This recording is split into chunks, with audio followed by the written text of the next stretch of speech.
Jusqu'à quand vas-tu permettre que tout t'affecte? Jusqu'à quand vas-tu réagir au monde, comme si tu n'avais pas de contrôle sur ton esprit? Aujourd'hui, je te mets au défi de faire quelque chose de différent, de cesser d'être esclave de tes émotions, des opinions des autres, des mauvais jours, des pensées qui te fragilisent. Aujourd'hui, tu vas commencer à forger un esprit si fort que rien ni personne ne pourra te sortir de ton centre. Car être mentalement fort n'est pas naître avec du pouvoir, c'est le construire, habitude par habitude, décision après décision. Et ici, tu vas découvrir comment le faire. Prépare-toi, car ce n'est pas de la motivation, c'est une transformation réelle. Avant de commencer, je veux que tu ailles dans les commentaires et que tu écrives avec détermination cette phrase. Aujourd'hui, je commence à renforcer mon esprit. Je suis stoïque. Écris-le comme une déclaration ferme, car ce n'est pas juste une phrase, c'est un message direct à ton cerveau. Des études montrent que le cerveau est malléable, que nous pouvons le reprogrammer avec ce que nous écrivons, pensons ou disons. Alors laisse cette phrase gravée dans ton esprit et dans ton subconscient, car aujourd'hui commence ta transformation. Enseignement 1. Ne réprime pas tes émotions, comprends-les et dirige-les avec intention. Respire profondément et réalise l'évidence. Personne d'autre que toi ne vit dans ton esprit. C'est là que s'allument les émotions qui colorent chaque expérience. Si tu les laisses s'écouler sans supervision, elles t'entraîneront vers des réactions que tu regretteras ensuite. Aujourd'hui, je veux que tu apprennes à t'asseoir dans le cockpit de ta vie émotionnelle. Observe ton émotion comme tu observerais le ciel, sans intervenir pour l'instant, juste en reconnaissant les nuages, les vents et les teintes. Étiquette ce que tu ressens avec précision. Tristesse, colère, peur, enthousiasme.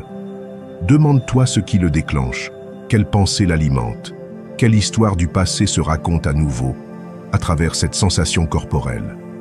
Tout ce qui est éclairé par la conscience perd son pouvoir automatique.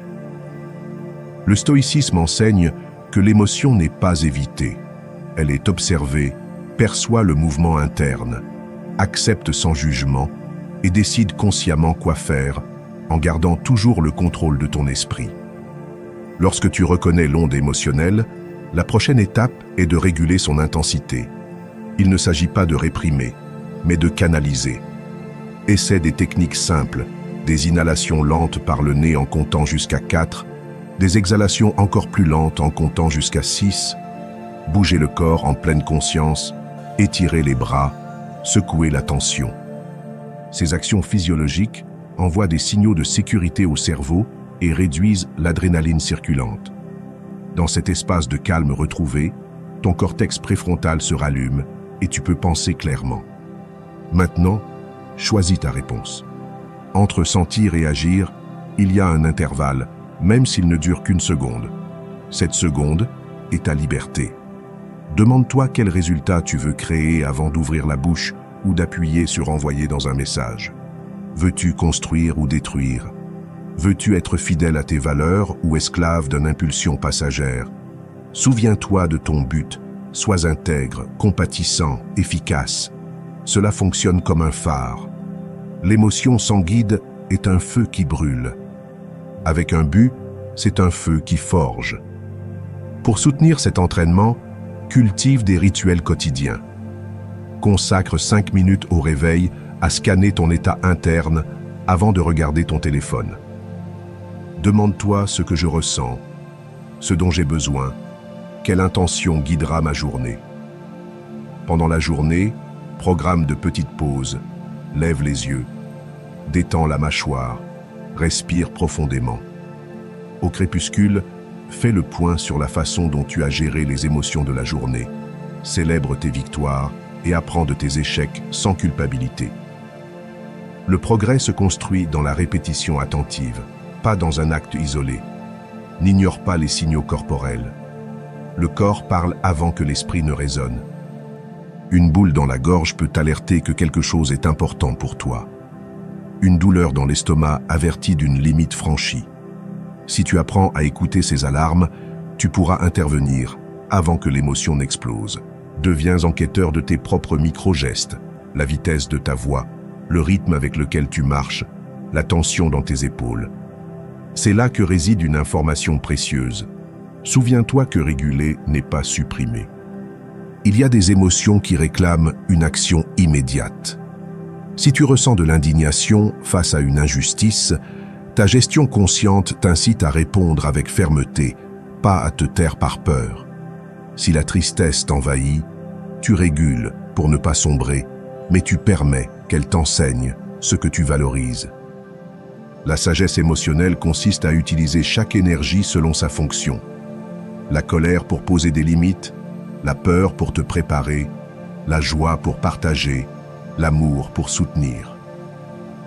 Lorsque tu maîtrises cet art, ta vie se remplit de décisions plus claires, de conversations productives et d'une sérénité que les gens remarquent. Ce n'est pas que tu cesses de sentir, c'est que l'émotion cesse de conduire ton véhicule et passe au siège passager. Tu tiens le volant, choisis la route, et si la tempête s'intensifie, tu réduis la vitesse sans perdre le cap. Cette maîtrise est possible et à la portée de ceux qui pratiquent chaque jour. Imagine les conséquences de cette nouvelle façon de vivre.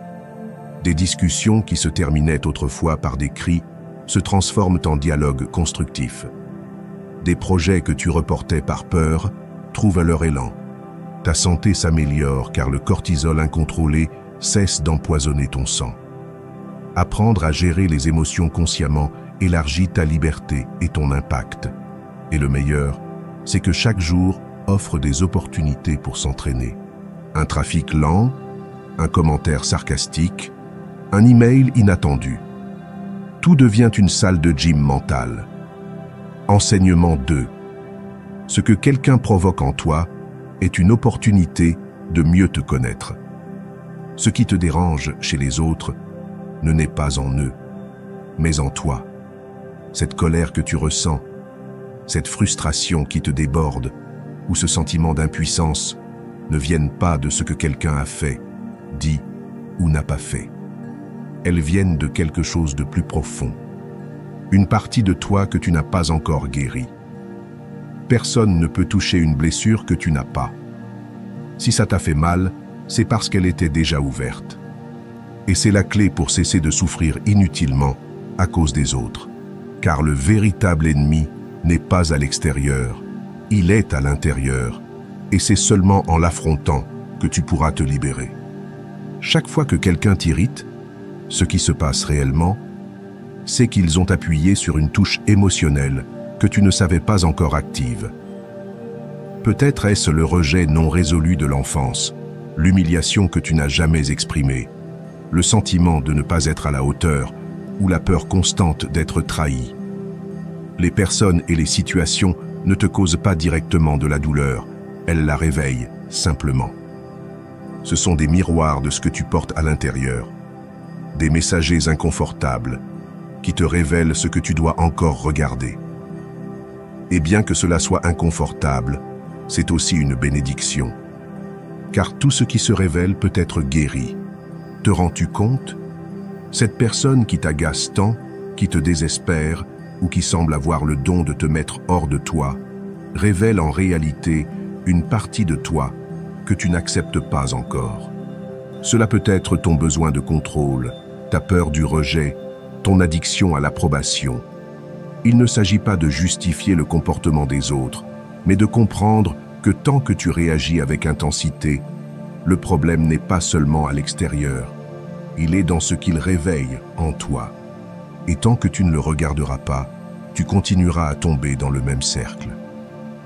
C'est pourquoi, la prochaine fois que quelque chose te sort de ton centre, ne demande pas pourquoi il m'a fait ça. Demande-toi quelle partie de moi réagit ainsi. Change la question et tu changeras la réponse. Si tu vois que quelque chose t'énerve, au lieu d'exploser, observe. Si quelqu'un te blesse, au lieu d'attaquer, réfléchis. Si quelque chose te cause de l'anxiété, au lieu de fuir, reste avec toi-même. C'est ainsi que tu reprends le contrôle, non pas en essayant de changer l'autre, mais en reconnaissant ce qui en toi a besoin d'attention. La connaissance de soi est le plus grand acte de liberté, car lorsque tu sais qui tu es, tu sais ce que tu n'es pas. Et alors, tu cesses de te laisser entraîner par l'émotionnalité des autres. Ce qui te déstabilisait auparavant, tu ne fais que l'observer maintenant. Ce qui te contrôlait auparavant, maintenant tu le transcendes.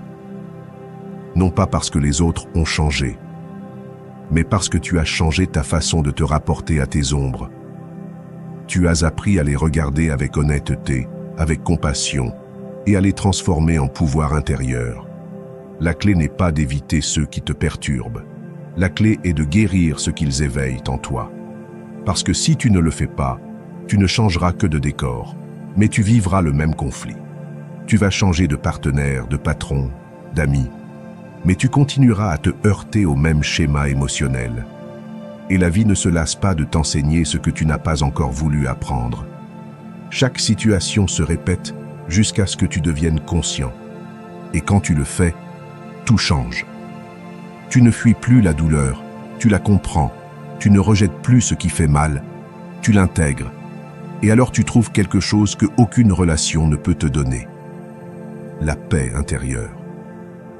Selon le stoïcisme, le sage ne réagit pas par impulsion, mais s'arrête pour observer ce que cette émotion révèle de son monde intérieur. Car pour le stoïque, la liberté n'est pas l'absence de conflit, mais la capacité de rester calme même au milieu de celui-ci. Quand tu apprends à regarder à l'intérieur, au lieu de blâmer l'extérieur, tout se transforme. Tu récupères ton pouvoir, ton centre, ta liberté, car tu n'es plus à la merci de ce que les autres font ou disent. Tu es avec toi-même. Et là, personne ne peut te toucher.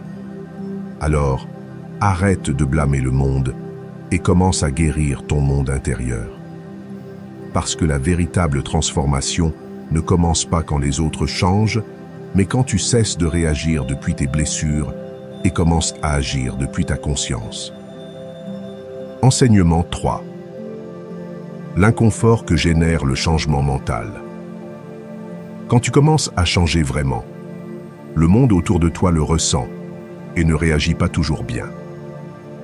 Tes nouvelles habitudes, ta façon différente de penser, ta clarté mentale ou ta discipline peuvent déranger ceux qui sont habitués à une ancienne version de toi.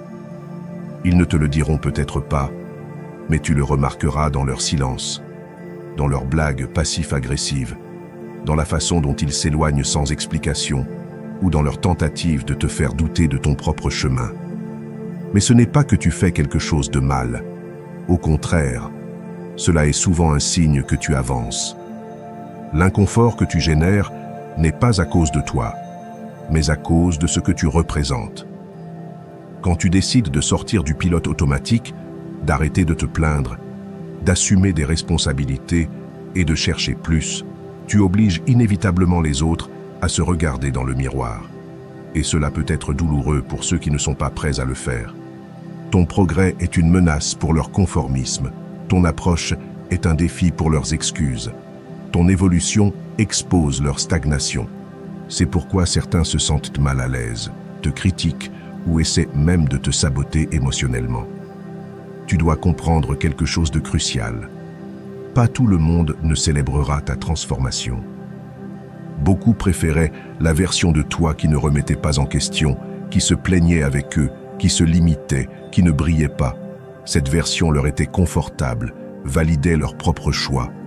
Mais quand tu changes, tu cesses de valider ce récit, et c'est pourquoi ta croissance leur fait mal. Mais cette douleur n'est pas ta responsabilité. Tu n'es pas venu dans cette vie pour rendre les autres à l'aise. Tu es venu pour être authentique, pour t'étendre, pour grandir. On va t'appeler distant, froid, étrange ou même égoïste. Mais ce qu'ils disent vraiment, c'est « je ne peux plus te manipuler comme avant ». Parce que quand tu cesses de réagir comme avant, tu brises des dynamiques émotionnelles qui soutenaient auparavant de nombreuses relations. Et cela fait mal. Mais cette douleur fait partie du processus. Tu ne peux pas te réveiller et continuer à agir comme si tu étais endormi. Tu ne peux pas guérir et continuer à maintenir des liens qui se nourrissent de la blessure. À un moment donné, tu devras choisir ton évolution ou leur approbation. Le stoïcisme enseigne que celui qui cultive la vertu n'attend pas d'applaudissements, mais de la cohérence. Il ne cherche pas à plaire, mais à agir selon sa raison, et que l'inconfort des autres n'est pas une excuse pour te trahir toi-même. Si tu ressens du rejet, du doute ou de la confusion de la part des autres, considère-le comme une confirmation que tu es en train de briser des moules. Le véritable changement n'est ni esthétique ni temporaire. Il est profond et exige des renoncements. Tu vas perdre des personnes, des habitudes, de vieilles façons de penser. Mais tu vas aussi gagner du respect de soi, de la clarté et une force qui ne dépend de personne d'autre. L'inconfort que tu ressens maintenant n'est qu'une couche que tu dois traverser pour atteindre un niveau supérieur de toi-même. Il y a quelque chose que tu dois répéter quand tu doutes. Je ne suis pas venu pour m'intégrer, je suis venu pour évoluer. Parce qu'à chaque fois que tu renonces à ta croissance pour plaire, tu vends ton avenir pour des miettes d'acceptation momentanée. Et ça ne vaut pas la peine. Continue d'avancer. Marche avec fermeté, même si ça fait mal, même si tu es seul. Parce que ce chemin inconfortable est celui qui te transforme, pas le confortable. Personne ne devient fort dans le confort. Personne ne s'illumine dans la complaisance. Souviens-toi de cela. Tout ce qui te dérange maintenant sera ta force demain. Chaque jugement qui te fait mal maintenant te donnera du courage demain. Chaque personne qui s'éloigne aujourd'hui fera de la place pour quelqu'un qui est aligné avec ton nouveau niveau. Alors ne l'arrête pas, ne le minimise pas, ne recule pas. Chaque pas, même le plus solitaire, construit le toit que tu mérites d'être. Et si jamais tu sens que personne ne te comprend, souviens-toi que tu n'es pas ici pour être compris. Tu es ici pour te comprendre, pour te soutenir, pour t'étendre au-delà de ce que tu pensais possible. Cet inconfort que tu ressens n'est pas une faiblesse. C'est le signe clair que tu es en train de franchir le seuil vers une vie de plus de pouvoir, d'authenticité et de liberté intérieure. Enseignement 4. Trouve l'apprentissage même dans les difficultés. Il y a toujours quelque chose à sauver, même au milieu du chaos. Et ce n'est pas une belle phrase, c'est une compétence mentale qui change ta vie de l'intérieur. Quand tu décides de chercher le positif, tu ne nies pas la réalité, ni ne fais semblant que tout va bien. Tu choisis un regard qui te renforce. Tu entraînes ton esprit à trouver des leçons là où tu voyais auparavant seulement de la douleur, à voir des possibilités là où d'autres ne voient que des obstacles. C'est la différence entre quelqu'un qui se noie dans la tempête et quelqu'un qui utilise la tempête pour devenir plus fort. Chaque difficulté que tu traverses cache une graine de croissance. Le problème est que si tu te concentres uniquement sur ce qui a mal tourné, sur ce que tu as perdu, sur ce qui fait mal, tu ne verras jamais cette graine. Et alors tu stagnes. Mais si tu apprends à changer ta question interne de pourquoi cela m'arrive-t-il, à que puis-je apprendre de cela, tout commence à se transformer. Ce qui te écrasait auparavant, maintenant te forge. Ce qui te frustrait auparavant, maintenant te guide. Ce n'est pas de la magie, c'est un état d'esprit. Cela ne signifie pas ignorer la douleur ni faire semblant que tout est parfait. Il s'agit de ne pas rester là. Tu pleures si tu dois pleurer. Tu te décharges si tu en as besoin. Mais ensuite, regarde vers l'avant et pose-toi cette question puissante. Qu'est-ce que cela a à m'apprendre? Peut-être que cela t'enseigne la patience. Peut-être que cela te prépare à quelque chose de plus grand. Peut-être que cela te montre qui tu es vraiment quand tout s'effondre. C'est là que commence ton véritable pouvoir. Pas dans ce qui t'arrive, mais dans la façon dont tu choisis de répondre. Le stoïcisme enseigne que tu ne contrôles pas ce qui se passe, mais comment tu interprètes ce qui se passe. Voir le positif n'est pas de la naïveté. c'est de la sagesse pratique. Chaque fois que tu choisis de voir ce que tu as, plutôt que ce que tu as perdu, tu entraînes ton esprit à l'abondance. Chaque fois que tu choisis de te concentrer sur ce que tu peux faire, plutôt que sur ce que tu ne peux pas contrôler, tu renforces ta volonté. Et cette volonté est ce qui te soutient quand tout le reste échoue. L'état d'esprit positif n'est pas un luxe. C'est une nécessité si tu veux vivre avec un pouvoir intérieur. Commence dès aujourd'hui. Choisis une situation difficile que tu vis. Demande-toi quelle partie de toi est mise à l'épreuve, ta patience, ton estime de soi, ta foi. Puis demande-toi comment tu peux en sortir en étant une meilleure version de toi-même. Peut-être as-tu besoin de plus de calme, de plus de perspective, de plus de courage. Peut-être que tu dois laisser aller quelque chose ou quelqu'un. Quoi que ce soit, il y a une opportunité cachée là-dedans. Trouve-la. Et si tu ne peux rien trouver de bon, crée quelque chose de bon. Utilise ton expérience pour aider les autres. Transforme ton histoire en leçon. Fais de ta blessure une source de sagesse. C'est aussi chercher le positif. Ne pas attendre qu'il apparaisse, mais le construire toi-même. Parce que la vie n'explique pas toujours, mais elle offre toujours des chemins. Et seuls ceux qui ont un regard entraîné peuvent les voir. Souviens-toi, tu n'es pas une victime de tes circonstances, tu es le créateur de ta réponse. Et cette réponse peut être lumière, même lorsque l'environnement est sombre. Il ne s'agit pas de vivre dans une illusion optimiste. Il s'agit d'avoir le courage de regarder la douleur en face et, malgré tout, de choisir d'avancer avec gratitude, avec espoir, avec direction.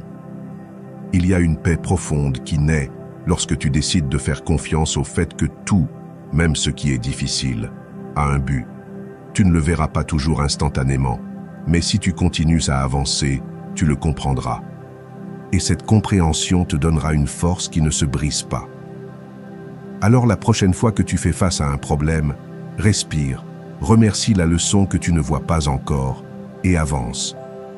Pas parce que tout va bien, mais parce que tu as décidé d'aller bien, quoi qu'il arrive. C'est la véritable mentalité positive, et cette mentalité te rend invincible. Enseignement 5. La mentalité de croissance contre la mentalité fixe. Tout change lorsque tu réalises que tu n'es pas né limité, mais que tu as été conditionné à le croire. Souvent, tu ne échoues pas par manque de capacité, mais à cause d'une voix intérieure qui te dit « Tu ne peux pas faire ça, tu n'es pas bon dans ça, ce n'est pas pour toi ». C'est la mentalité fixe qui parle, et si tu ne la remets pas en question, tu restes piégé dans la version la plus faible de toi. Mais il existe une autre façon de penser, plus puissante, plus libératrice, la mentalité de croissance. C'est celle qui te dit que tu peux apprendre, que tu peux t'améliorer, que ton potentiel n'a pas de plafond, si tu es prêt à travailler dessus. Quand quelqu'un avec une mentalité fixe fait une erreur, il pense que cela le définit. Je suis un échec. Cela prouve que je ne suis pas fait pour ça. Mais quelqu'un avec une mentalité de croissance voit l'erreur comme un outil, pas comme une sentence. Il se demande « Qu'est-ce que cela m'enseigne ? Comment puis-je faire mieux la prochaine fois ?» Cette simple différence d'approche change ton destin, car celui qui apprend de ses erreurs grandit, et celui qui reste piégé par la peur d'échouer stagne pour toujours. Peut-être t'ont-ils dit que tu n'étais pas bon en chiffres, ou que tu n'étais pas assez discipliné, ou que tu n'avais pas le talent nécessaire pour briller, et tu l'as cru. Mais ce qui est important, ce n'est pas ce qu'on t'a dit, c'est ce que tu continues à te répéter. Si tu veux vraiment évoluer, commence par identifier ces croyances limitantes que tu as transformées en vérité. Demande-toi dans quel domaine tu as cessé d'essayer simplement parce que tu t'es convaincu que tu n'étais pas bon dans ça. Là se trouve ton point de blocage et aussi ta prochaine opportunité de te libérer. Le stoïcisme enseigne que l'être humain se transforme par la pratique quotidienne, pas par le talent inné. Peu importe ce que tu as été, mais ce que tu décides d'être à partir de maintenant, avec constance et effort. Tu n'as pas besoin d'être parfait. Tu dois juste t'engager à t'améliorer. Chaque jour est une nouvelle possibilité de t'étendre, d'acquérir une compétence, de renforcer une partie faible. Mais pour que cela se produise, tu dois changer ton dialogue interne. Au lieu de dire « je ne peux pas », dis « je ne peux pas encore ». Au lieu de dire « je ne suis pas bon dans ça », dis « je peux m'améliorer avec de la pratique ». Ce n'est pas de l'auto-assistance vide, c'est une programmation mentale consciente. Votre cerveau se façonne avec ce que vous répétez. Et si vous le répétez avec conviction, vous le créez. Choisissez une compétence que vous avez toujours évitée parce que ce n'est pas votre truc. Peut-être parler en public, apprendre quelque chose de technique, maintenir la discipline ou exprimer vos émotions. Peu importe laquelle c'est, écrivez-la, puis répondez avec une totale sincérité. Ai-je eu un état d'esprit fixe à ce sujet? Ai-je abandonné trop tôt? Si la réponse est oui, félicitations. Vous venez de découvrir une limite auto-imposée. Maintenant, faites un plan simple pour y travailler. Vous n'avez pas à tout faire en un jour, juste un petit pas quotidien, un cours, une vidéo, une pratique, une conversation. L'important est de ne pas rester immobile. Vous verrez comment votre énergie change lorsque vous vous montrez que vous pouvez vous améliorer. C'est l'une des sources les plus profondes de l'estime de soi, le respect qui naît en vous voyant surmonter ce qui semblait auparavant impossible. Et pas par un coup de chance, mais par votre volonté. Votre nouvelle mentalité devient votre nouvelle identité. Et quand cela se produit, rien ni personne ne peut arrêter votre progrès. Vous n'êtes pas limité, vous êtes inexploré. Vous n'êtes pas bloqué, vous êtes non entraîné. Changer votre mentalité, c'est changer votre vie. Donc, la prochaine fois que vous vous dites « ce n'est pas pour moi », faites une pause, respirez et changez la phrase par celle-ci « je ne maîtrise pas encore cela, mais je le ferai ». Parce que ce « encore » ouvre la porte à la croissance. Et derrière cette porte se trouve une version de vous que vous ne connaissez pas encore, mais qui vous attend. Enseignement 6. Derrière le miroir de l'esprit se trouve l'observateur silencieux. L'esprit est comme un miroir, il reflète tout ce qui entre par les sens, ce que vous voyez, ce que vous entendez, ce que vous pensez, sans vous en rendre compte. Mais vous êtes-vous déjà demandé ce qu'il y a derrière ce reflet? Qu'est-ce qui existe au-delà de cette image qui change selon le stimulus externe? La plupart des gens vivent piégés dans ce miroir, réagissant à ce qui apparaît sans savoir que ce n'est pas la réalité, mais juste une projection. Pensées, émotions, opinions, jugements, tout cela se reflète comme si c'était une vérité absolue. Mais ce n'est pas le cas, ce n'est que la surface. Et si vous voulez maîtriser votre esprit, vous devez oser entrer derrière le miroir. Entrer derrière le miroir, c'est cesser de croire que vous êtes ce que vous pensez. C'est observer la pensée sans vous y fusionner. C'est voir l'émotion sans la laisser vous contrôler. C'est sentir sans étiqueter, écouter sans anticiper, regarder sans juger. Au début, cela semble impossible. Votre esprit veut faire ce qu'il a toujours fait, commenter, classer, analyser, contrôler. Mais si vous parvenez à maintenir votre attention un peu plus loin, vous commencez à découvrir quelque chose de silencieux, de profond, plus réel que n'importe quelle pensée. C'est vous, pas la voix qui parle dans votre tête, mais celui qui écoute cette voix. Le stoïcisme enseigne que nous ne sommes pas ce qui nous arrive, mais la façon dont nous y répondons. Et cette réponse ne doit pas être le reflet immédiat, mais d'une conscience profonde qui observe avec clarté. C'est l'entraînement, choisir un objet, n'importe lequel, et l'observer sans utiliser de mots internes. Ne dites pas « c'est une bougie, elle est rouge, j'aime ça ». Regardez-la simplement. Comme si vous la voyiez pour la première fois, laissez votre attention s'enfoncer dans l'acte de voir sans penser.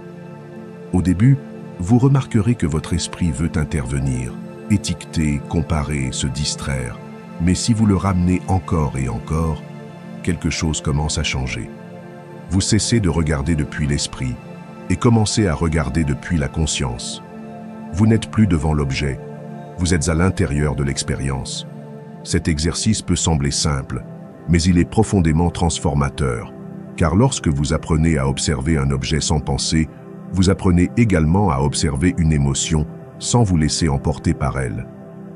Vous apprenez à être présent lorsque quelqu'un vous blesse, sans répondre par la réaction. Vous apprenez à écouter sans avoir besoin d'avoir raison. Vous commencez à vivre depuis l'être, pas depuis l'esprit. Chaque jour, vous êtes exposé à des milliers de reflets, de réseaux sociaux, de nouvelles, de conversations vides, de jugements internes.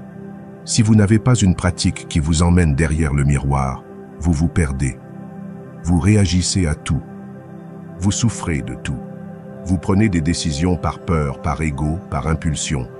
Mais lorsque vous entraînez votre esprit à rester immobile, à observer, à vous connecter à l'essence, alors vos actions deviennent plus conscientes, votre vie devient plus claire, et vous plus libre.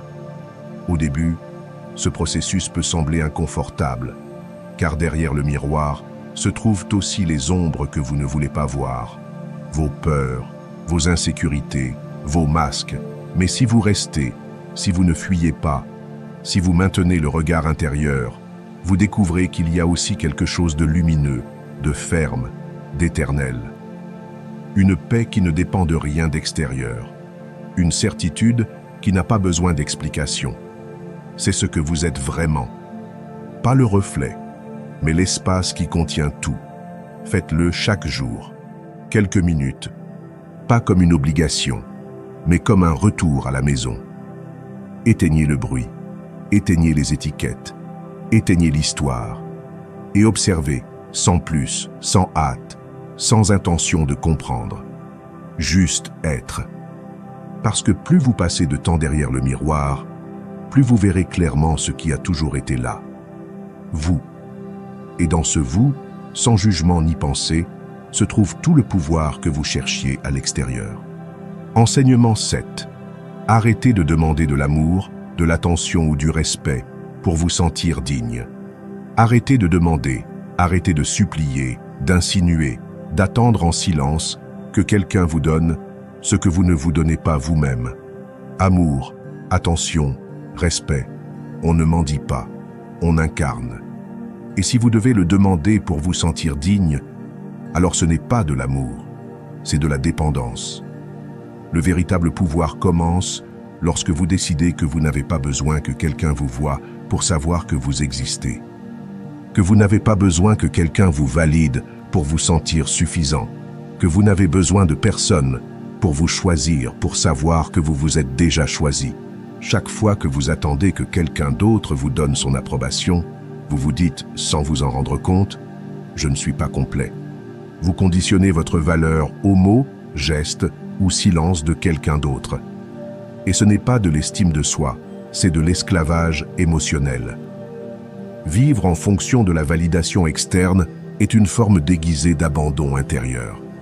Parce que pendant que vous attendez que le monde vous confirme, vous abandonnez l'opportunité de vous confirmer vous-même. Et personne, absolument personne, ne peut combler ce vide que vous décidez de ne pas assumer. Parlez-vous comme vous aimeriez qu'on vous parle. Traitez-vous comme vous voulez qu'on vous traite. Ce n'est pas un cliché, c'est une reprogrammation. Si vous vous critiquez intérieurement, vous vous exigez sans compassion, vous vous sabotez, alors peu importe combien d'amour on vous donne à l'extérieur, vous ne serez jamais suffisant. Parce que vous filtrez tout depuis le manque. En revanche, si vous décidez d'être votre propre refuge, votre premier défenseur, votre compagnon fidèle, alors toute affection externe est un extra, pas un besoin vital. Le stoïcisme enseigne que la liberté commence lorsque vous n'avez plus besoin de rien des autres pour être qui vous êtes, lorsque votre dignité ne dépend pas de leur reconnaissance. Pratiquez-le dans la vie quotidienne. Si quelqu'un ne vous répond pas, ne le prenez pas comme une offense personnelle. Si on ne vous applaudit pas, ne le voyez pas comme un rejet. Si vous n'êtes pas inclus, ne l'interprétez pas comme si vous ne valiez rien. Faites une pause et demandez-vous, pourquoi cela m'affecte-t-il autant? Qu'est-ce que j'attends que cette personne confirme à mon sujet? Là est la racine. Et quand vous la trouverez, ne vous jugez pas. Étreignez-vous, respirez et répondez avec une affirmation intérieure. Je me reconnais déjà. C'est la différence entre vivre depuis la blessure ou depuis la conscience. Arrêtez de donner votre paix pour quelques miettes d'attention. Arrêtez de négocier votre valeur pour un peu de compagnie. Arrêtez de justifier des attitudes qui ne vous respectent pas simplement parce que vous avez peur d'être seul. La solitude n'est pas le problème. Le problème est ce que vous vous dites dans la solitude. Si dans cet espace tu apprends à te sentir complet, alors personne d'autre n'aura le pouvoir de te faire sentir incomplet. Commence à te parler avec respect, même lorsque tu échoues. Respecte-toi dans ce que tu choisis, dans ce que tu tolères, dans ce que tu permets. Tu n'as pas besoin que quelqu'un te dise que tu vaux quelque chose si tu l'as déjà décidé. Et oui, au début ça fait mal, parce que tu es en train de briser un schéma de plusieurs années, peut-être de toute une vie. Mais cette douleur est le début de ta libération. Regarde le monde en face, mais sans supplier. Dis ce que tu ressens, mais sans implorer d'être entendu. Établis tes limites, mais sans agressivité. La sécurité ne crie pas, n'exige pas, ne cherche pas d'attention. La sécurité se manifeste simplement. Et quand tu le fais depuis cet endroit intérieur, tu commences à attirer des relations différentes, plus conscientes, plus réciproques, plus alignées. Parce que tu cesses de raisonner avec le besoin et commences à vibrer depuis la plénitude. Aujourd'hui peut être ce jour, le jour où tu décides de ne plus demander, le jour où tu lâches ce fardeau, ce vide, cette anxiété de t'intégrer ou d'être vu. Parce que tu t'es déjà vu, et cela suffit. Répète-le chaque matin si nécessaire. Je n'ai pas besoin de mendier ce que je suis déjà. C'est la déclaration qui te ramène à toi. Et quand tu t'as, personne d'autre n'a de pouvoir sur toi. C'est là que commence ta véritable force. Et là aussi, ta paix. Enseignement 8. Renforce le corps pour aiguiser l'esprit. Tu ne peux pas avoir un esprit affûté dans un corps faible. La maîtrise mentale commence par la force physique. Quand tu t'entraînes, tu ne fais pas que façonner tes muscles. Tu apprends à ton esprit qu'il peut résister, qu'il peut se surpasser, qu'il peut faire ce qu'il ne veut pas faire. Chaque fois que tu choisis de bouger au lieu de rester, chaque fois que tu soulèves ce poids ou que tu sors marcher quand tu n'en as pas envie, tu envoies un message silencieux mais puissant à ton cerveau. J'ai le contrôle. Et ce message, répété quotidiennement, transforme non seulement ton corps, mais aussi ta perception, ton énergie, ton pouvoir intérieur. Il ne s'agit pas d'avoir le corps parfait. Il s'agit d'avoir un corps fonctionnel, résistant, discipliné, qui devienne un allié de ton but et non un obstacle. Parce que quand tu es physiquement faible, tu l'es aussi mentalement. Le brouillard dans la tête, le manque de volonté, le moral bas, souvent n'ont pas de racines émotionnelles, mais physiologiques. Tu as mal dormi, tu t'es mal alimenté, tu n'as pas bougé ton corps. Et ton esprit le paie par de la fatigue, de l'anxiété ou de la dispersion. Si tu veux de la clarté mentale, commence par activer ton corps. Le stoïcisme nous rappelle que le corps doit être prêt à servir l'âme. L'entraînement n'est pas de la vanité, c'est de la discipline, c'est du courage, c'est une préparation à la vie. Chaque fois que tu renforces ton corps, tu renforces aussi ta capacité à rester présent, car l'effort physique t'oblige à être ici et maintenant. Quand tu respires fort au milieu d'une série difficile, tu ne peux pas penser au passé ni à ce qu'il reste de la journée. Tu es complètement dans ton corps, et cette présence est ce que tu apportes ensuite à tes décisions, à tes relations, à ton travail. Un corps entraîné est une ancre pour la pleine conscience. C'est de la stabilité pour un esprit qui a tendance à se disperser. Et si tu vas au-delà de l'exercice mécanique et que tu le fais avec conscience, alors tu fusionnes le physique et le spirituel. Quand tu marches, ne le fais pas avec le téléphone à la main. sens tes pas, sens ta respiration. Quand tu t'entraînes, ne le fais pas seulement pour avoir l'air bien. Fais-le comme un acte de respect envers toi-même, comme un rituel quotidien d'autodiscipline. Cela change tout, car tu cesses de bouger pour l'esthétique ou la pression sociale, et tu commences à bouger par loyauté envers ta meilleure version.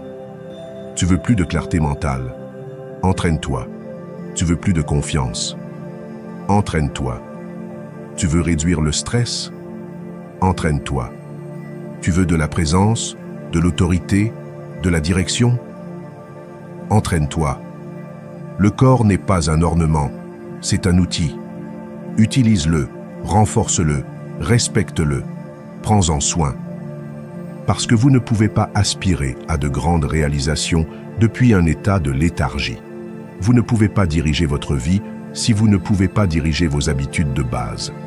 La véritable excellence commence dans l'élémentaire. Bouger, respirer, bien se nourrir, dormir à l'heure, et à partir de là, tout s'étend. Il n'est pas nécessaire de commencer par des routines extrêmes. Il suffit de marcher chaque jour avec détermination, de respirer consciemment au réveil, de faire quelques répétitions qui vous mettent au défi. L'important est la constance, pas l'intensité. L'important est que le corps sache que vous êtes engagé envers lui, car lorsque le corps le sait, l'esprit le comprend, et alors quelque chose s'aligne en vous. Vous n'êtes plus divisé, vous n'êtes plus fragmenté. L'esprit et le corps se soutiennent, se renforcent, se synchronisent. Quand cela se produit, votre énergie change, les gens le remarquent, votre posture le transmet, votre regard a une autre fermeté, votre voix a un autre poids. Et ce n'est pas parce que vous feignez quoi que ce soit, c'est parce qu'il y a une cohérence qui s'est construite de l'intérieur, à partir de la sueur, de la répétition, de l'effort quotidien. Pas depuis l'ego, mais depuis la discipline, depuis le respect de soi. Et cela ne s'achète pas, cela se pratique. Faites-le pour vous, pour votre concentration, pour votre paix, pour votre direction. Car un esprit clair a besoin d'un corps fort. Car une vie avec un but a besoin d'énergie. Et cette énergie se construit chaque jour, pas à pas, respiration après respiration, répétition après répétition. Le corps est votre temple, et c'est aussi votre arme. Assurez-vous de l'affûter. Enseignement 9. Évitez le plaisir temporaire qui détruit à long terme. Chaque fois que vous choisissez le plaisir immédiat, vous prenez une décision qui a des répercussions bien au-delà du moment. Cela peut sembler inoffensif, 5 minutes de plus au lit, un repas que vous savez nuisible, une conversation qui nourrit l'ego, mais détruit votre paix.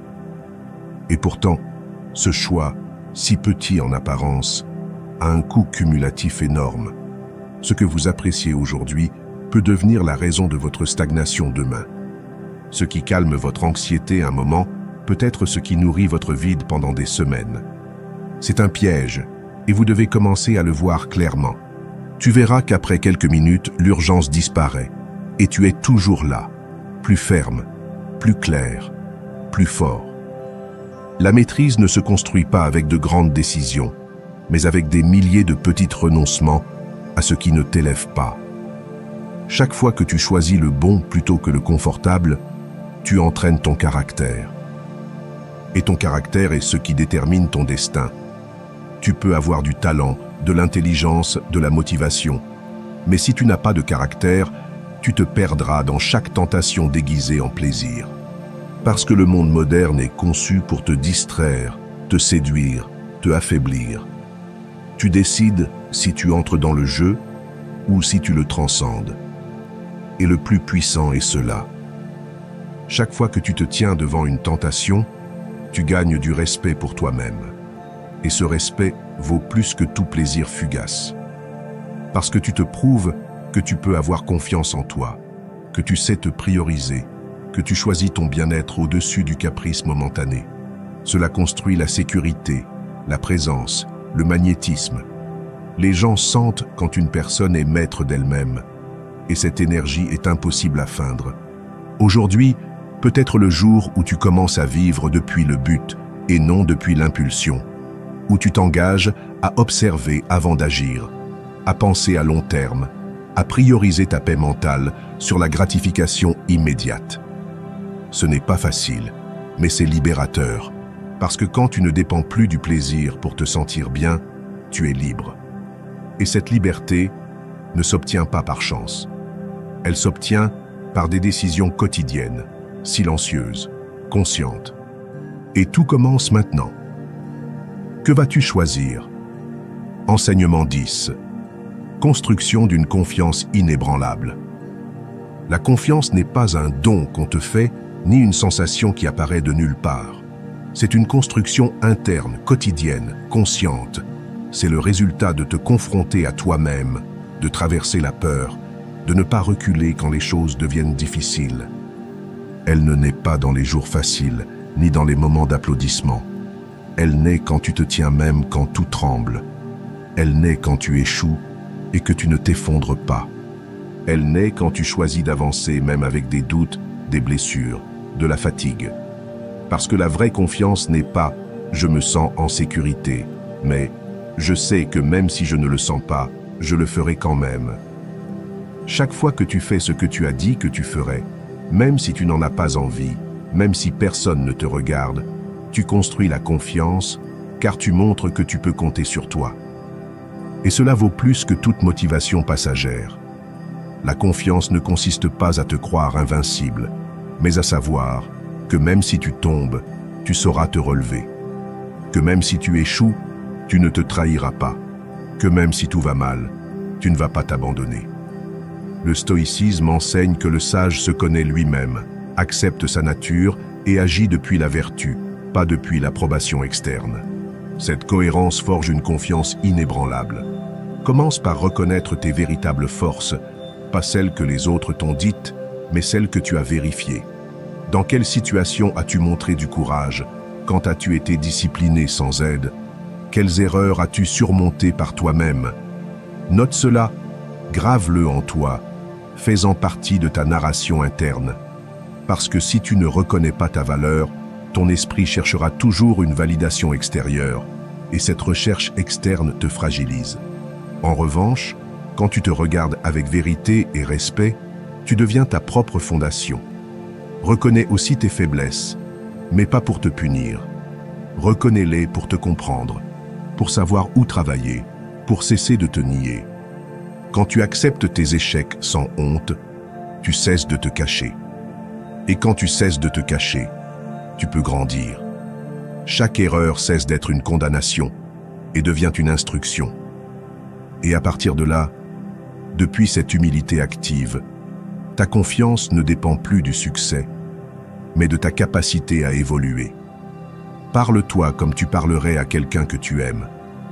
Cesse de te dire « Je suis un désastre, je ne fais jamais rien de bien, je ne sers à rien ». Ces mots sont un sabotage silencieux. Remplace-les par intention. J'apprends. C'était difficile, mais je continue. Je me respecte pour avoir essayé. Ce n'est pas de l'auto-assistance bon marché, c'est entraîner votre esprit à vous soutenir, au lieu de vous enfoncer. Parce que si votre voix intérieure est votre ennemi, vous ne vous sentirez jamais fort. Mais si elle devient votre allié, vous marcherez avec une autre présence. Et surtout, agissez. N'attendez pas de vous sentir confiant pour agir. Agissez, et la confiance viendra. Parce que chaque pas que vous faites, même avec peur, renforce votre identité. Chaque petite réussite, chaque inconfort surmonté, chaque jour où vous ne renoncez pas, construit ce muscle interne appelé « je peux ». Et cela est imparable. Parce que quand vous savez que vous pouvez, peu importe ce qui arrive, vous serez prêt. Vous n'avez besoin de prouver quoi que ce soit à personne. Vous devez juste vous prouver encore et encore que vous pouvez compter sur vous-même. C'est la base. Et quand cela est solide, le rejet, l'erreur ou l'opinion des autres ne vous paralyse plus. Parce que vous savez déjà qui vous êtes, et ce que vous savez de vous a plus de poids que ce que les autres disent. Faites de votre confiance une pratique, pas une attente. Ne dites pas, quand j'atteindrai tel objectif, je me ferai plus confiance. Dites, je vais construire cette confiance à partir d'aujourd'hui, avec ce que j'ai, avec qui je suis maintenant. Parce que chaque décision que vous prenez depuis l'intégrité, chaque engagement que vous respectez envers vous-même, chaque limite que vous respectez, chaque action que vous maintenez même dans le silence, renforce le lien le plus important de tous, celui que vous avez avec vous-même. Et quand ce lien est solide, il n'y a aucun obstacle que vous ne puissiez franchir. Enseignement 11. L'importance de la connexion avec la nature. Vous devez revenir à la terre, non seulement comme concept, mais comme acte physique, comme expérience directe. Le bruit constant, les écrans, les notifications, les environnements fermés, tout cela vous déconnecte de vous-même, sans que vous ne vous en rendiez compte. Vous avez commencé à vivre dans votre esprit et vous vous êtes éloigné de votre corps.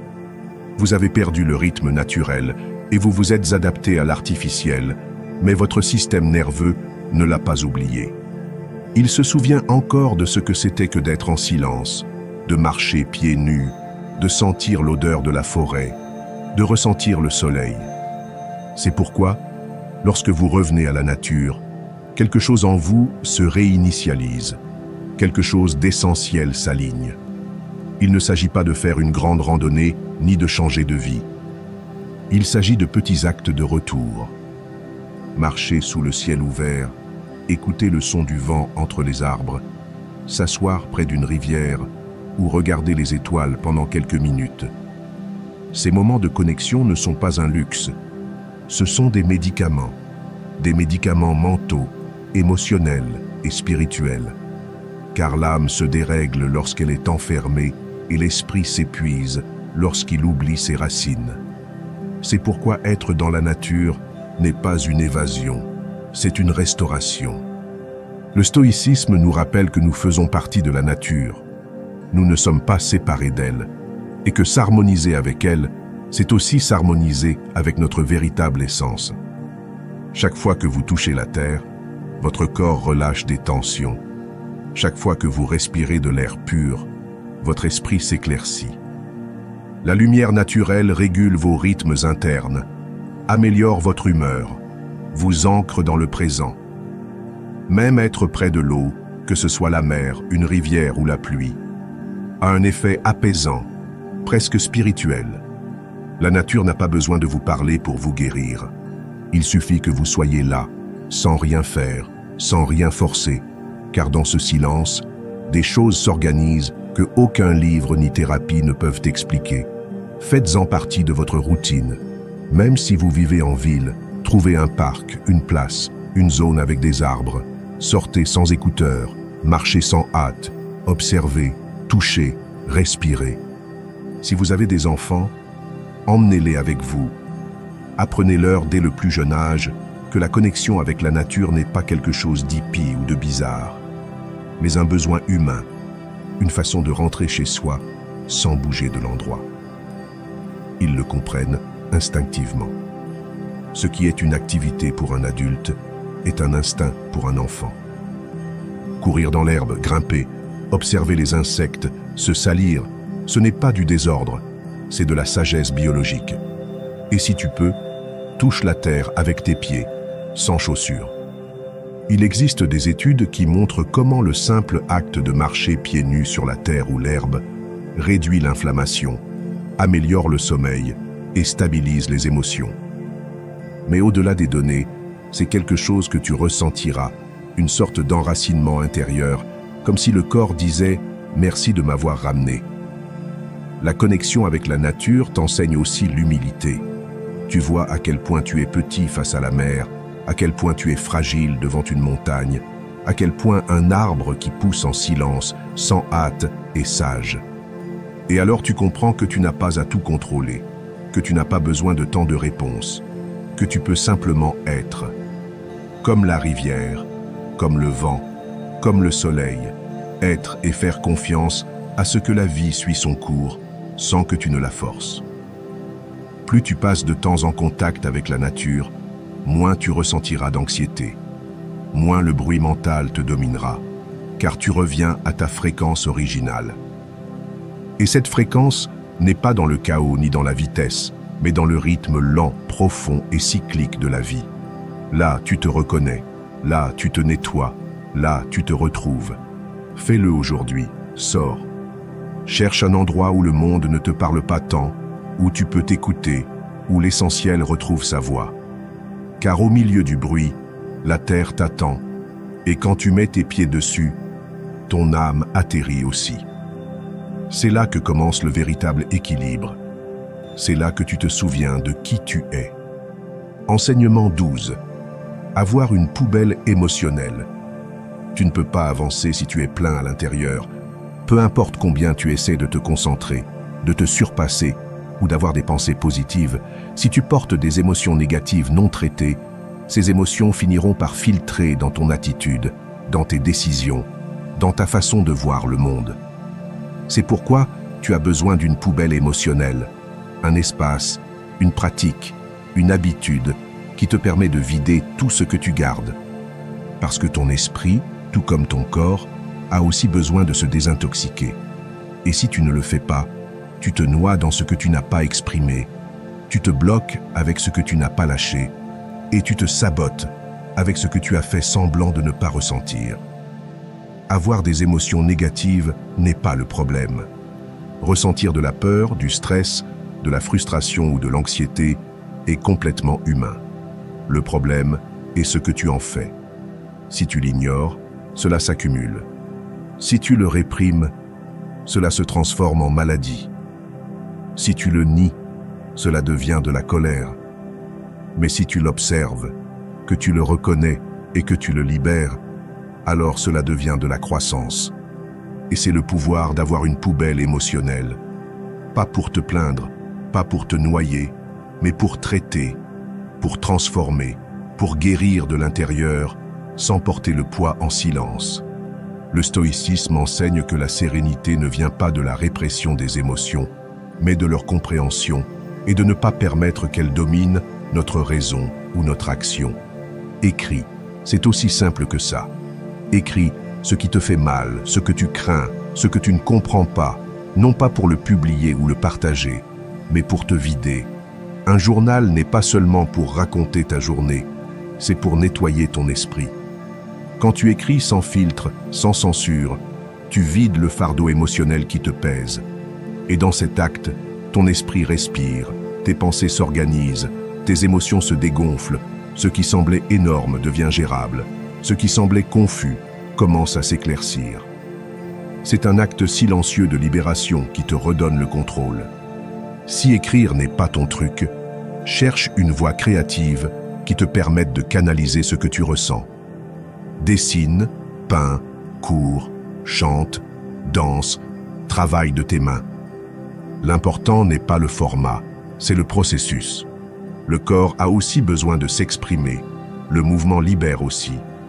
Ne garde pas ce qui te fatigue, fais-le sortir, transforme-le en quelque chose qui te sert. Même parler à quelqu'un peut être ce canal, une conversation honnête, avec une personne de confiance ou avec un thérapeute si tu en as besoin, non par faiblesse, mais par responsabilité envers toi-même. Avoir une poubelle émotionnelle ne te rend pas négatif, cela te rend sage. Parce que tu sais que tout ne se résout pas en réfléchissant. Certaines choses se lâchent, se pleurent, s'écrivent, s'acceptent. Quand tu as un espace sûr où déverser ton monde intérieur, tu n'as plus besoin de réprimer, tu n'as plus besoin d'agir comme si tout allait bien. Tu peux arrêter de faire semblant. Et cette authenticité te renforce, car elle te libère de la pression de tout porter. Faisant partie de ta routine, n'attends pas d'exploser pour te vider. Fais-le avant, comme prévention, comme hygiène mentale. Tout comme tu te douches chaque jour, nettoie ton intérieur, 5 minutes au réveil, 10 minutes avant de dormir, un carnet que toi seul lis, un espace où tu es complètement honnête, où tu peux dire « aujourd'hui, je n'en peux plus », sans culpabilité, et demain j'essaierai à nouveau avec espoir. Quand tu commences à libérer tout ce que tu ingurgitais auparavant, tu te sens plus léger, plus centré, plus libre. Ton esprit devient plus clair. tes émotions cessent d'avoir le contrôle et tu retrouves ton pouvoir intérieur. Tu n'as pas besoin de feindre la force quand tu apprends à vider ton fardeau, car la véritable force n'est pas de ne jamais tomber, c'est de savoir comment se relever. Et pour cela, tu as besoin d'espace en toi. Fais-le aujourd'hui. Ouvre un carnet. Écris même si tu ne sais pas quoi dire. Bouge même si tu n'en as pas envie. Parle même si ta voix tremble. Et tu verras comment ton énergie change, car ce que tu n'exprimes pas t'opprime, mais ce que tu libères te transforme. C'est là que commence un esprit plus clair, un cœur plus léger et une vie plus consciente. Enseignement 13. Sélectionne consciemment ce que tu vois, entends et consommes. Ton esprit absorbe tout. Chaque chose que tu consommes te façonne. Chaque image que tu vois, chaque mot que tu entends, chaque contenu que tu laisses entrer dans ton esprit laisse une empreinte. Même si tu crois que cela ne t'affecte pas, même si tu le prends comme une distraction, même si tu dis que ce n'est qu'une chanson ou qu'une courte vidéo, ton esprit ne fait pas la distinction entre le superficiel et le profond. Il absorbe tout. Et ce que tu répètes le plus devient ta programmation. Tes pensées ne naissent pas seules. Elles se nourrissent de ce que tu laisses entrer. C'est pourquoi, si tu veux avoir de la clarté mentale, de la paix intérieure et une direction dans ta vie, tu dois devenir extrêmement sélectif avec ce que tu permets d'entrer dans ton espace mental.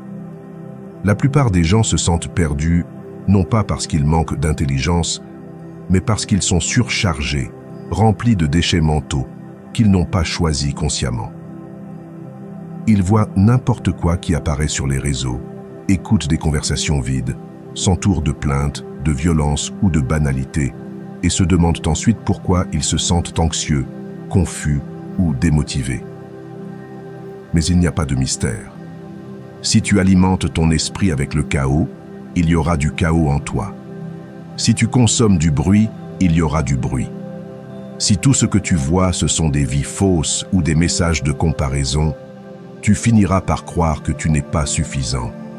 C'est pourquoi il est urgent que tu prennes le contrôle, que tu filtres, que tu sois maître de ton attention. Fais-en une pratique quotidienne. Observe ce que tu regardes et demande-toi, est-ce que cela m'ajoute ou me retire? Est-ce que cela m'élève ou m'intoxique? Est-ce que cela me pousse à mieux penser ou à me perdre davantage?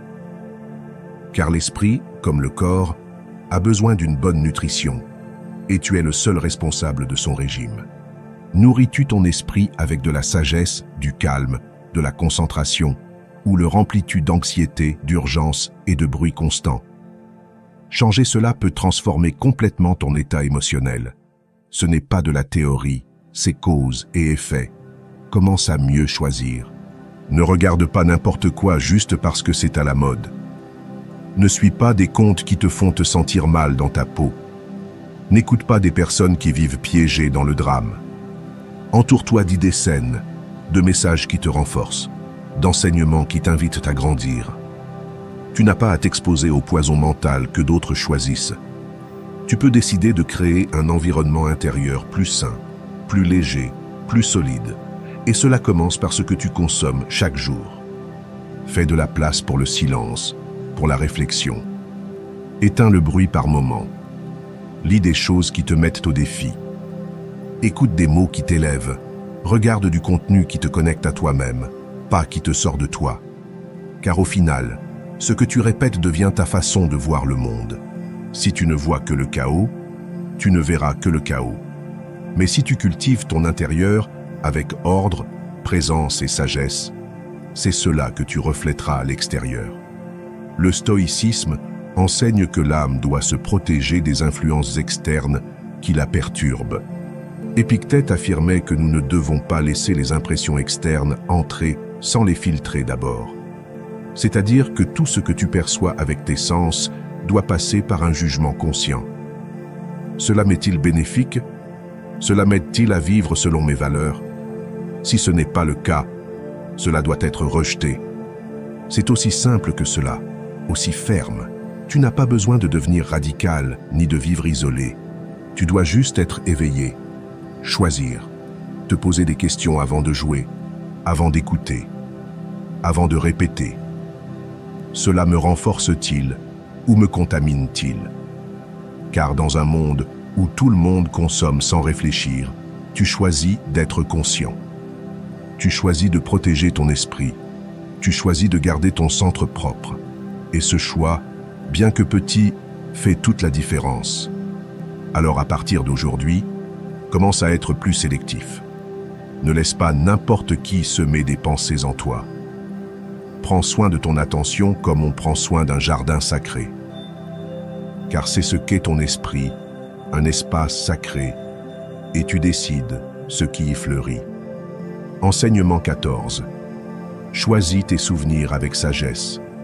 Ton esprit est un jardin, et ce qui entre par tes 5 sens sont les graines que tu sèmes chaque jour. Si tu sèmes des ordures, la confusion, l'épuisement, l'anxiété grandiront. Mais si tu choisis consciemment ce que tu laisses entrer, tu verras ton esprit devenir plus clair, plus concentré, plus puissant. Car ce n'est pas seulement ce que tu penses, mais aussi ce que tu vois, ce que tu entends, ce que tu manges, ce que tu sens, ce que tu touches. Tout cela a un impact direct sur ton état émotionnel. Tu n'es pas un esprit isolé du corps. Tu es un système complet. Et si tu ne maîtrises pas tes sens te domineront. Combien de fois par jour consommes-tu des informations dont tu n'as pas besoin? Des nouvelles qui ne génèrent que de la peur. Des vidéos qui alimentent le drame. De la musique qui renforce la douleur. Des conversations pleines de plaintes ou de critiques. De la nourriture qui ne te donne qu'un plaisir immédiat et de la culpabilité après. Tout cela n'arrive pas sans conséquence. Tout cela s'accumule dans ton esprit comme un fardeau invisible. Et ensuite, tu ne sais pas pourquoi tu te sens fatigué, saturé, irritable. C'est parce que tu ne protèges pas tes portes d'entrée. C'est parce que tu permets au toxique de devenir une partie de toi. Le stoïcisme enseigne que pour maîtriser l'esprit, il faut d'abord observer ce que nous permettons d'entrer en lui à travers les sens. Car c'est là que commence la discipline intérieure. Commence par observer, non pas avec jugement, mais avec conscience. Que vois-tu chaque jour? Que écoutes-tu? Quel type de nourriture choisis-tu? Avec quelle personne partages-tu ton énergie? Que touches-tu? Que sens-tu? Qu'est-ce que tu laisses entrer sans t'en rendre compte? Fais un inventaire interne et commence ensuite à filtrer. Tu n'as pas besoin de devenir radical. Tu dois juste commencer à choisir avec intention. Change une chose par jour. Une vidéo de moins qui te draine. Une chanson de plus qui te calme. Un aliment de plus qui te nourrit. Un contact de moins qui t'épuise. Fais-le comme un acte d'amour propre. Non pas comme une punition, mais comme une déclaration. J'apprécie mon énergie, mon esprit, ma paix. Car chaque chose que tu consommes laisse une empreinte. Et tu décides si cette empreinte ajoute ou soustrait. Que préfères-tu? Un environnement qui t'endort ou un qui te réveille? Un stimulus qui te disperse ou un qui te concentre? Une nourriture qui te donne du plaisir pendant 5 minutes ou une qui te donne de l'énergie pour toute la journée? Souviens-toi, ton environnement n'est pas seulement ce qui t'entoure physiquement, c'est aussi ce que tu permets d'entrer par tes sens. Choisis des couleurs qui te calment, des arômes qui t'inspirent, des textures qui te reconnectent, des aliments qui te donnent de la vitalité, des sons qui t'élèvent. Tout cela construit ta force intérieure sans que tu t'en rendes compte. Tout cela nourrit votre esprit sans avoir besoin de dire un seul mot. Et si vous avez des doutes, posez-vous cette question chaque fois que vous êtes sur le point de consommer quelque chose. Cela me renforce-t-il ou me fragilise-t-il? Cette question vous donne du pouvoir, vous rend maître de votre énergie, car vous ne réagissez plus, vous choisissez. Et quand vous choisissez en pleine conscience, tout change. Votre esprit devient plus léger, vos pensées s'organisent, vos émotions se stabilisent, votre corps répond et vous retrouvez votre centre. Faites de votre vie un temple, prenez soin de ce qui entre, car tout ce qui entre construit, et si vous ne prenez pas soin de vos sens, quelqu'un d'autre les utilisera pour manipuler votre état. La publicité, l'algorithme, les tendances, les médias, tous rivalisent pour vos yeux, vos oreilles, votre attention. Ne leur donnez pas le contrôle. Soyez celui qui décide ce qu'il sème dans son jardin mental, car ce que vous semez aujourd'hui sera votre état émotionnel demain. Faites-le avec respect, faites-le avec présence, faites-le pour vous, car vous méritez un esprit clair, fort et concentré. Et cela commence par dominer ce que vous permettez de ressentir, de voir, d'écouter, de goûter et de toucher. C'est là que naît le véritable autocontrôle. C'est là que commence votre pouvoir. Enseignement 15. Choisissez vos souvenirs avec sagesse. Votre esprit est un immense fichier, et vous êtes celui qui décide quel dossier ouvrir. Chaque fois que vous revivez un souvenir, vous réactivez une émotion, un état, une identité. C'est pourquoi il est si important de choisir ce que vous vous rappelez. Si vous revenez constamment à des moments d'échec, de douleur, de rejet ou de honte, vous programmez votre esprit pour revivre cette souffrance encore et encore. Vous ne le faites pas par masochisme, vous le faites parce que votre esprit n'a pas été entraîné à choisir avec sagesse. Mais vous pouvez le changer. Vous pouvez transformer votre mémoire en une source de pouvoir plutôt qu'en une plaie ouverte. Il ne s'agit pas de nier ce qui s'est passé. La douleur a existé. La déception était réelle. L'erreur s'est produite, mais c'est déjà passé. Elle n'est plus ici, sauf si vous la portez. Et si vous la portez, cela doit être avec un but. Apprendre, guérir, transcender. Pas pour saigner à nouveau. Pas pour rester coincé dans ce que vous ne pouvez plus changer. Souvenez-vous de cela. Vous n'êtes pas votre pire moment. Vous n'êtes pas votre étape la plus brisée. Vous n'êtes pas votre histoire la plus sombre. Vous êtes celui qui a survécu à tout cela. Et cela mérite aussi d'être rappelé.